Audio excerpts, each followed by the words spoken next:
இப்போ இந்த லீஃப்லாம் திறந்துருக்குல்ல, அப்புறம் கொஞ்ச நேரம் கழிச்சு சூரிய ஒளி இது ஆயிடுச்சுனாக்கா இந்த எல்லாமே மூடிக்கும். அதில் இருக்க இந்த பூ பாருங்கள், நல்லா ஜூம் பண்ணுறேன் பாருங்கள், ரொம்ப அழகாக இருக்குது. கலரு நல்லா பிங்க் கலரில் இருக்குது. நீங்களும் அது மாதிரி பண்ணி பார்த்தீங்கன்னா அது இது பியூட்டி தெரியும். இங்கே ஒரு நல்ல க்ளோஸப் ஒரு பூ, இங்கே ஒரு பூ, இங்கே பாருங்கள், இங்கே 2 பூ இருக்கா. நிறைய பூ இருக்குது.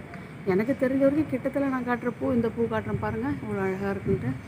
கலர் பாருங்கள், எவ்வளோ ஒரு க்ரியேட்டிவான கலரு, எவ்வளோ அரேஞ்ச்மெண்ட்ஸு பூவில் இருக்குது பாருங்கள், சூப்பராக இருக்குது. எனக்காக கொஞ்சம் கிட்ட வேறு வருது அந்த மரம், பார்த்துக்கோங்க, ரொம்ப அழகாக இருக்குது. தெரியும், மயில் தொகை மாதிரி இருக்குது. கலர் கொஞ்சம் பிங்கிஷாக இருக்குது. இதுதான் இது தூங்கு மூஞ்சி மரத்தோட பூக்கள். இந்த பூக்களும் பார்க்குறதுக்கு ரொம்ப அழகாக இருக்குது. எப்படி நம்ம இந்த சிறுபூனை களிப்பூ அழகாக இருக்குமோ அது வெள்ளை கலரில் இருக்கும், இது வந்து பிங்க் கலரில் இருக்குது. பிங்க் எல்லாருக்கும் பெண்களுக்கு அதிகமாக பிடிச்ச கலரு பிங்க்கு தானே.